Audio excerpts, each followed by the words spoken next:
now about the length of 2 football fields, about 200 yards away from the start-finish line, and the flagman is looking them over. We don't have a green yet. It's up to Bradley Jones. Brad Jones will command this field.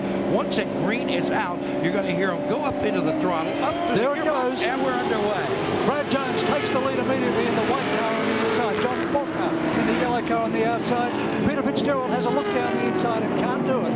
Jim Richards has moved over to position on the way through that corner. He got the inside of the fast corner, and he could well be second out of this next corner.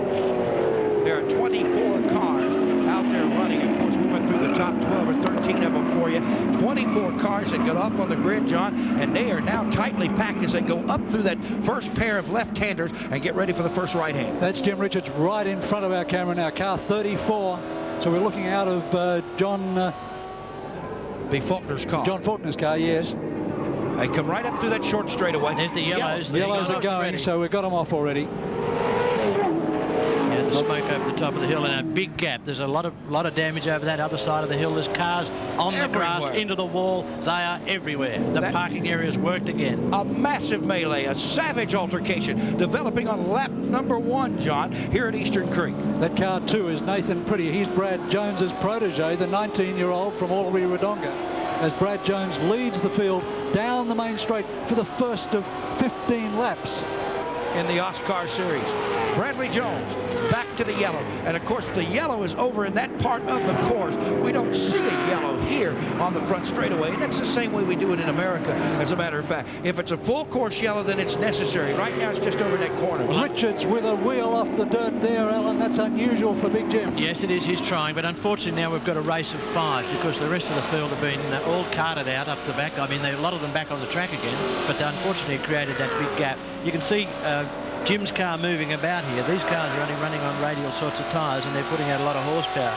Faulkner looks down there. Here's a great eye view from the drivers. Look at that difficult area they've got. Anybody that tries to pass going through there can't do it, and that's why they're all coming unstuck. And look at the way Richards was trying to straighten it out. He was using the dirt on both sides of the track. Yeah, and it was very close to that wall, guys. That's it. When you see a wall that close, and you're seeing some of the damage now here as we show Brad Jones in the lead, Jim Richards second, Faulkner third, Peter Fitzgerald is fourth, Grant Monday is fifth, in sixth would be Marshall Brewer. And that's Nathan Pretty. He's through to second, but Jim's coming back. He's certainly got power down the straight. He's pulled the slipstream out alongside him. He's on the inside of the corner coming up. He'll take second. That is what we call wheel-to-wheel action. Even a little bit of rim riding out there in the Auscar series here at Eastern Creeks. And I must comment and compliment you fellows on those beautiful blue mountains, the foothills that we're in here, that just overlay this facility. I regret to say, Bill, at the moment they're starting to be a little bit cloud covered, which is a worry for the NASCAR drivers later today. As we see Brad Jones disappear into the distance. Here's John Faulkner hard at work at the wheel. Well, he's slipped straight back in after Jim passed him on the fast curve. He's drifted a little wide, Faulkner straight back inside. This is a great stouse between these two. Unfortunately, though, they're so busy with each other that Bradley Jones is just slipping away from them. Notice how the front wheels leave the ground, the asphalt itself, when they come over that little short hill there in that chicane. Well, yeah, but it saves a lot on tyre wear, though. We do that a lot out here. Oh, it's a good race here at Eastern Creek, and Bradley Jones is away, but that battle seems to be, though, guys, even though they got messed up in that melee, back there in second, third, fourth between Fitzgerald, Richards, and Faulkner. Well, to put this in perspective, back in 1980, he hit the wall yesterday. I mean, this car is going very well, given the fact that at 9:30 this morning, it was being rebuilt from a wreck. Yes, no question. But if you watch the cars very closely, after only a few laps, they're starting to slide around that little bit more. Certainly Faulkner's is, and I've noticed Jim's as well. You must remember that these are road tyres. They do an extremely good job to cop the power and the stress that's put on them. But after a few laps, they do start to overheat. As they overheat, although they don't pull to pieces, they do lose grip. Why don't we check in, because we need to bring the fans at home up to date if their favorite driver might have been involved in that melee. Can we go over to the pits and check in with Ian Campbell and see if he has possibly an attrition rate of some of the cars that were damaged in that first lap wreck? Ian? Okay, we'll try to go over and get an update on the attrition rate with Ian Campbell shortly, if we can, on the cars that were involved in that first lap altercation, John. Meantime, Richards really now starts to pour the pressure onto John Faulkner. Every time Faulkner looks in his rear vision mirror, there's Richards lurking there, waiting to have him. Yeah, there's no doubt about that. He's setting him up. I think that he'll try and work Faulkner's tyres a little. No, he'll sit on him down the straight. So Trouble. 99's around. That's Greg East. Yes. In the VP Commodore. He just took it and looped it around. That's about all that happened to Greg East, and he just got off course, didn't he, Alan? Yes, I think probably got into the corner a bit hot and around it went. Tough break for him. That'll tighten up the field a little bit in that area because they'll slow the cars down. The yellow is displayed momentarily, but that tightened back up. Fitzgerald and Richards and Faulkner, along with Marshall Brewer, who's the 5th place car. Paul Fordham is up to 6th. In 7th is Rodney Jane, the son of Bob Jane. And 8th would be Terry Wahoo. Yeah, Rodney started off 12th grid position, so he's driving well. He's driving well, and I think he's probably benefited a little bit from that melee round the back. But look, Jim, he's got the pressure right on. Brad Jones, meantime, is coming. Car there sliding around the corner. It's quite loose in the tail. That's just lack of grip. Leader's off course. Leader is off course there for a moment, and I believe, nope, that wasn't That's Brad. Jimmy. That was Jimmy, and that was our 3rd place car, Jim Richards, in the Valvoline car that went off course, but he's back on very quickly. Well, No, in fact, that was no. Paul Fordham, who's his Yes. teammate. That's right. And Fordham lying substantially further back in the field in 6th position. Those cars are so, well, they're identical except for the Exactly. numbers, so it's very quick there on the course to identify that as our 3rd place mate. Fordham, in fact, used to going off. He was an HQ driver last year. In fact, won the HQ championship at Calder Thunderdome last year before moving up to the 2nd of the Valvoline Falcons, rather. All right, gentlemen, I think we can go to Ian Campbell now. I want to get an attrition update for the fans at home if their favorite driver was involved in that melee or altercation on lap number 1. Ian, do you have us an update report of who got the damage or who may be out early in this event? Actually been pushed on his way by Jimmy Richards. He's got the wood right on him. But also I'd suggest that Brad Jones, having a comfortable lead, will now... That is slowed on the course, gentlemen. And Alan, this could be kind of a bad area for a car to be on the outside like that outside groove for the oncoming, approaching traffic. Yeah, surely. That was the car there on the way in with the flat front left. That's the one you tend to lock up around here. He may have picked up some panel damage, but he's certainly got a flat front left tyre. Terry Wyhoon has now overtaken Paul Fordham for 6th position. You see them going through there. And here's the leader, Brad Jones, 4 times Auscar champion of Australia, going for his 5th successive title. Behind him, John Faulkner. Behind Faulkner, very close indeed, is Jim Richards. 1.28 seconds, in fact, the gap from 1st to 2nd position. Well, what a driver this young Brad Jones has turned out to be. He's driven some NASCAR events. He came over to the States, drove... Yeah. Yes, he's still up the inside. But he's on the wrong side of the track, unfortunately. But he's certainly showing the intentions. But really, the less handwork you see in a car like this, the less the driver's upsetting the balance of the car, the less he's upsetting the car generally and making it slide around. Brad Jones won the first round of the 1993-1994 Auscar Championship only 3 weeks ago at Calder Park at the Thunderdome. John Faulkner was 2nd, Peter Fitzgerald was 3rd, with the exception of Jim Richards, who's having a guest drive here today at Eastern Creek.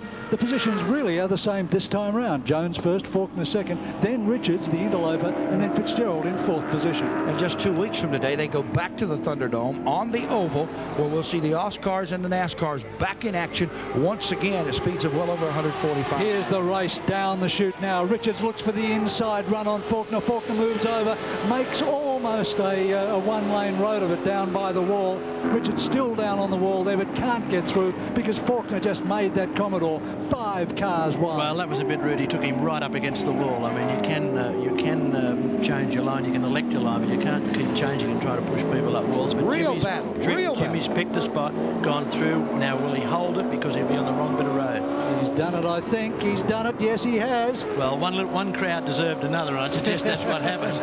Turnabout's fair play, an eye for an eye, a tooth for a tooth, huh? Yeah.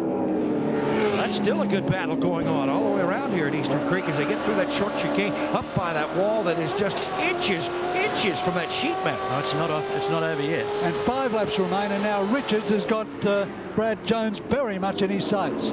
Only 2 seconds separates Richards from Brad Jones, and Richards with a clean track in front of him. Well, who knows what the Maestro can do. Well, they're trying to reel him in, no doubt about it. Faulkner would like to catch up, so would Richards with that Bradley Jones automobile. Now they're coming into that straightaway downhill first, then a flat bottom straightaway that's very quick into that turn 1 area. Yeah, So let's see now what Richards does. Does he deal Faulkner the same card? No, he doesn't. He doesn't because Richards is faster. He doesn't have to. Faulkner came out of that corner well. He came out with a little more exit speed, but he just didn't have the power to run with Richards down the straight, although he was in the slipstream. 1.91 seconds is now the gap. Brad Jones to John Faulkner.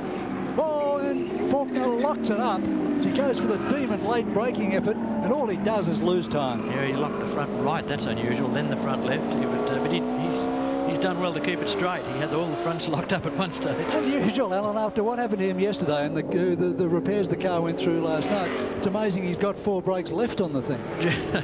John, you must remember that the blue cloud has come down. These guys now believe they can outbrake everybody anyway. Well, they're coming to that point where they say that their tires, as Alan was telling me, and there is still a whiz of a battle going on back there between Faulkner and Jim Richards. They've got to catch the likes of Bradley Jones, but while they're doing this, Jones is escaping. this Faulkner certainly all over Jim like the tax inspector, isn't he? He is that. Either side, anywhere. But they're in the straight line. That Falcon has definitely got the power. And part of this crowd has not sit down too often during this event. They've been up and down on their feet throughout the majority of these 11 laps of this Auscar event. You can see then the gap from first back to second is now out to 2.7 seconds. So Brad Jones has a bit of a respite. Brad Jones there. And car 8 has a bit of a respite on Jim Richards. It's just so good when you can get that little gap. You can see how straight he's keeping the car. He's looking after the tyres. He doesn't have the pressure on him. The other 2 guys are fighting tooth and nail. Bradley's in the top position, and he's been in that position before. You know, some drivers, they get into that position and they'll go to sleep or the pressure will get to them, but Bradley's been there before. He will just hold it together now. Well, here comes Faulkner just down and around one of the short straightaway. Brad's coming through the very quick part of the racetrack, or the part that he likes to make very quick, but that's the part, Alan Grice, where we had most of the trouble throughout most of practice here in the last couple of days. Yes, it is. It's just absolutely a one car part of the track. It's jumping out of gear. It looked to me like John Faulkner's car was jumping out of gear. Very definitely is. Yeah, he had to pull it back into gear there. So Faulkner obviously driving a car that isn't 100% race fit this afternoon. Yes, it could have been that. Maybe he didn't get it in properly. Sometimes that can happen in the heat of the battle. Gap's down now to 2.8 seconds. Jones to Richards. Faulkner really slingshotted there. Look at the car in between. And Richards, I think, was prepared to give it away at that time. That was a good move. Oh, that was a good move. There's no question. Jimmy Richards was balked by the lapped car on the way out of the corner, but Faulkner said, "Excuse me, I am here." And Faulkner had the world's biggest elastic band then, because he just slingshotted past. That's called threading a needle. Yeah. And they literally threaded the needle right there. There they are again. Yeah. Faulkner, white flag is out. Richard, all of them. Now, Bradley Jones has entered his last lap, so in the second and third place battle side by side. Faulkner goes back to second. Richards is back in third. Now let's see if they can maintain that position. Here's you go. Richards on the outside here, and that's not the place to be. Faulkner has put himself on the inside so that he can balk Richards on this corner. Let's see what Richards can do on the way out, however. He'll cross and get underneath him in the middle of the corner. There At the he is. apex, there he is. They literally touched as they went through that corner. Yeah, And Richards back in the lead. Right, back in second position. Second position. That's a great move. That's a classic move. Go in tight, let the other guys slide out on the inside of him. But Faulkner hasn't given up yet. Okay, this is where they're supposed to go single file. Let's see if Faulkner does it. He locks everything up to try and stop himself running up the back of Jim Richards. And this is where he slingshotted, coming through here. They're going up the hill now. They're beginning into the final 2 turns, turns 11 and 12 here on this course. And let's see what happens when they come down the straightaway for the checkered flag, as Bradley Jones is about to win this event. He's trying. Yes, I think he can. I think Jimmy, there's a piece of Faulkner's car lying on the racetrack. Let's see who he Jim's got that extra power. Jim will be second. They touch again. Jim second. Yep. Jim Richards by less than half a car length. Jim Richards behind Brad Jones. The 2 cars came together for a little bit of a bump about 2 yards away from the finish line. Did you notice that? What a race, guys. I mean, literally. And the race was back there for second, third all afternoon. No doubt about it. Yeah. Bradley Jones was able to run away from these guys. Had they not been battling, Alan, it'd have been a different picture, wouldn't it? Oh, yes, I'm certainly so. But we've got another race to go. We'll see. I'm sure it'll happen. So there's your race winner, Brad. Going to be racing. Take the call, Billy. As they come to the start-finish line, Bradley Jones is on the point, but keep an eye on Faulkner and Richards, as we will do all the way back to this field. They go up through the gearbox, they hit the throttle, and on their way is the 15-lap Auscar finale here at Eastern Creek. They're in turn 1. Jimmy got the jump. Oh, Alan Grice, did he get the jump? I think he perhaps just jumped it ever so slightly too much, don't you? He was definitely in front of the pole sitter, and you're not supposed to be in front of the pole sitter, and Bradley says, hey, you're not going to be in front of the pole sitter, but he's not in the right spot unless he can come out and hold it, and he can't. He's back to second, but I would suggest that, that Jim may well have jumped the start, and there's at least 2 of them off the track, That's including the Grant Bow Mundy. Repairs car, yes. Brad Jones is really trying to put the pressure on the Jim Richards car. There's a piece of debris off of one of the cars lying up in the group, but one of the corner workers will pick it up. Now they come airborne across that little hill in that chicane and back into the racing wars. A lot of traffic over here, John. Oh, just heaps of traffic. Just look at this now as Brad Jones is all over Jim Richards looking for a way through. Jones with the black bonnet on his motor car in second position. Well, I think he figures he has to be, because in a previous race, Jim showed that the Falcon's just got a little more horsepower, and there you see it again. Although Bradley's sitting in the slipstream, he still can't pull out. Faulkner in third position. But I promise you, Brad will have a go at him at the end of the straight. Here he goes, here he goes. Up the inside, inching alongside the Falcon. Commodore on Falcon. V8 on V8. Yeah, Bradley will hold that. He won't let Jim get underneath him, or will he? Now Jim goes yes, back underneath. He's gone across.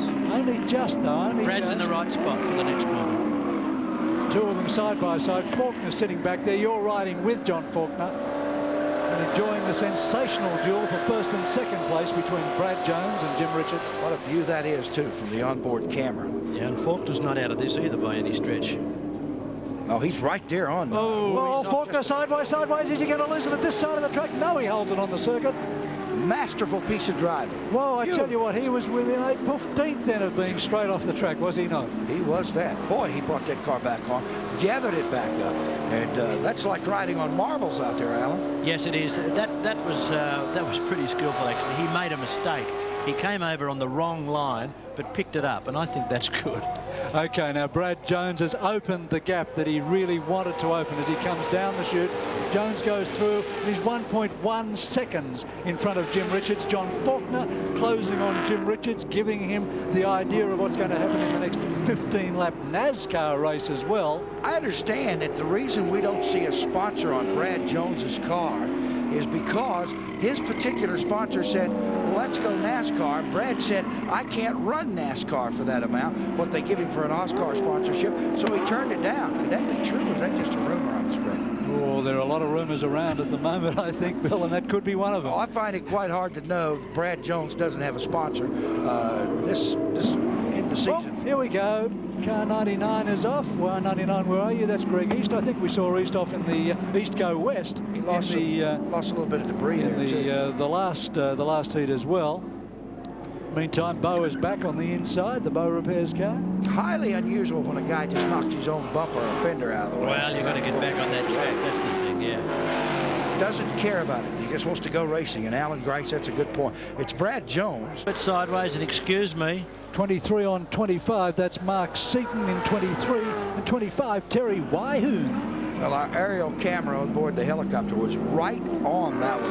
Yeah, great shot. Great shot. Good work by our aerial camera crew this afternoon, giving us some viewpoints of the threading the needle when they go 3 wide, and you can't see that normally when you're at ground level going through a corner such as these turns here at Eastern Creek. We're back up with Jim Richards. Richards now really smoothing out the circuit. He realizes that's the only way he's going to catch Brad Jones. It's become a mind game now between these two drivers. They both know the limitations of their motor car. Now it's a case of smoothing it out.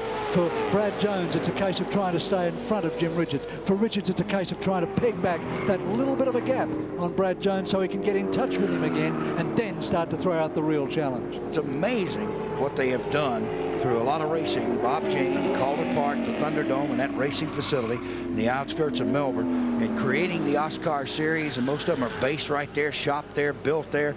The NASCAR series being brought to Australia. So, you know, this series has really taken off, Alan. It really has over the years. Yes, it has, and there's no risk. Jim hasn't given this race away. He's quicker down the straight, and he's just trying to hang in there. That lap then, Richards 0.4 of a second faster than Brad Jones. Yes. So 12.5 on Jones, 12 and a little bit on Richards. and the race is really on. Just these two guys. It's intriguing, isn't it, to watch two masters just carving away at the track, trying to get the minute advantage on each other. Yeah, and Jim's closed just a little bit more too. And with a run down the straight, I'd say at the end of the straight he'll be very close to Bradley, because he'll pick up half that length, I would think, in power. As the race goes on, Alan, Brad's as well as Jim Richards' tires, they'll begin to wear, and both those guys will see just who's going to outhandle who. Oh yes, there's no question. The cars will deteriorate towards the end.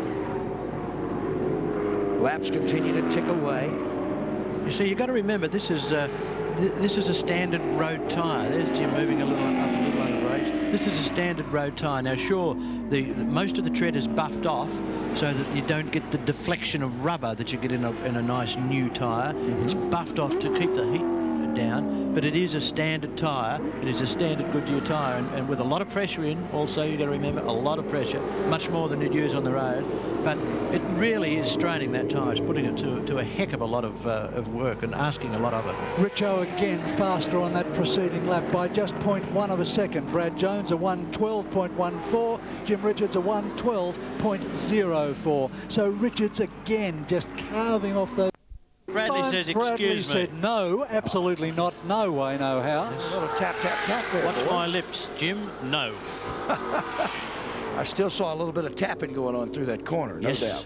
Yeah, but did you see how late Bradley was braking to prevent that happening in the first place? The rear end of the car really working around. Yes, he so there was couldn't do nothing any more. left for either of them, and there's certainly nothing left now.